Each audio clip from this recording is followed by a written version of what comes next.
Assalamualaikum warahmatullahi wabarakatuh.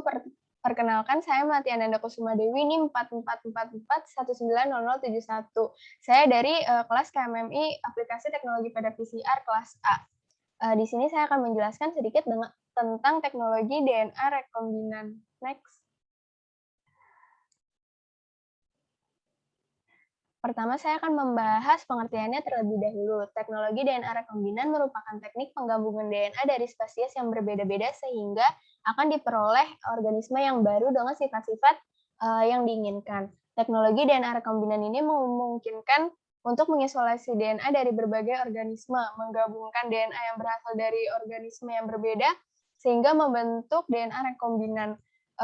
DNA rekombinan ini akan dimasukkan ke dalam sel organisme baik prokariot maupun eukariot hingga DNA rekombinan dapat bereplikasi dan bahkan dapat diekspresikan. Intinya teknologi DNA rekombinan ini digunakan untuk persilangan atau breeding menghasilkan organisme yang baru dengan sifat-sifat yang dikehendaki. Next. Nah, teknik dalam DNA rekombinan ini meliputi beberapa di antaranya. Yang pertama yaitu mengisolasi DNA. Mengisolasi DNA di sini maksudnya adalah mengambil DNA atau fragmen yang diinginkan untuk menurunkan sifat yang diinginkan juga. Kemudian ada teknik pemotongan DNA. Dan yang ketiga ada teknik menggabungkan DNA. Dan yang keempat ada memasukkan DNA ke dalam sel yang hidup. Jadi teknik ini sebenarnya berkaitan dengan tahapan. Yang pertama DNA yang berupa fragmen yang diinginkan ini akan dipisahkan dari fragmen-fragmen pengotornya, kemudian dipotong-potong sesuai bagiannya dan digabungkan. Setelah digabungkan, DNA rekombinan ini akan dimasukkan ke dalam sel yang hidup untuk direplikasi. Next. Nah, manfaat teknologi DNA rekombinan yang pertama, ilmu ini memberikan manfaat bagi perkembangan ilmu pengetahuan ataupun kehidupan manusia sehari-hari. Kemudian dapat memberikan varietas tanaman ataupun hewan ternak yang unggul. Kemudian selain itu juga dapat menyediakan kebutuhan pangan di masa depan dengan kualitas lebih baik dan yang pastinya lebih efisien. Next.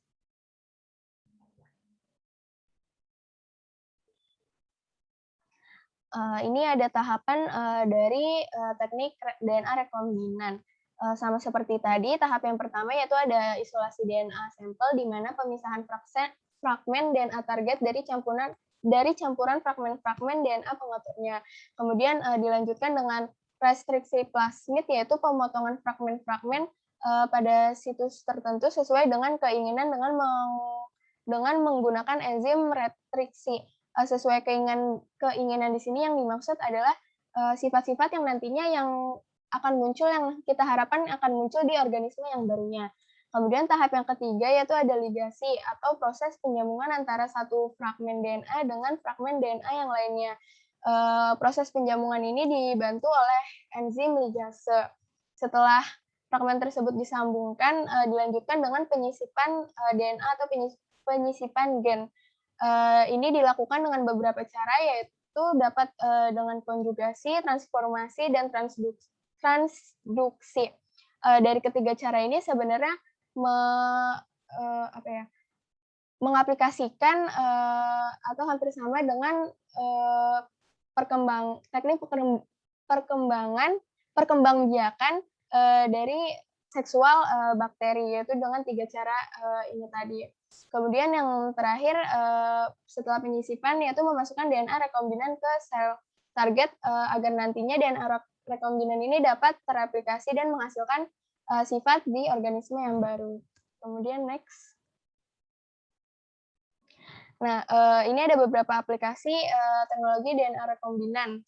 Yang pertama dalam bidang kesehatan. Di dalam bidang kesehatan, teknologi rekombinan ini telah banyak diaplikasikan, baik dalam pembuatan vaksin ataupun mungkin yang paling awam yaitu dalam pembuatan insulin sintesis, di mana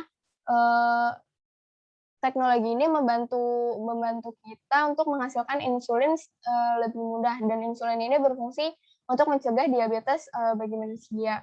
Kemudian yang kedua, dalam bidang pertanian, teknologi DNA rekombinan ini dapat digunakan untuk menghasilkan tanaman-tanaman baru dengan varietas-varietas unggul atau dengan sifat yang diinginkan.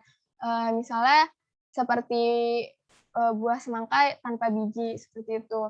Kemudian yang ketiga ada dalam bidang peternakan, di sini juga teknologi DNA rekombinan sudah banyak dimanfaatkan seperti untuk membuat vaksin untuk hewan ternak, ataupun sebenarnya ada beberapa penelitian yang melakukan DNA rekombinan terhadap hewan-hewan jenis bukan jenis hewan-hewan ya hewan-hewan jenis baru.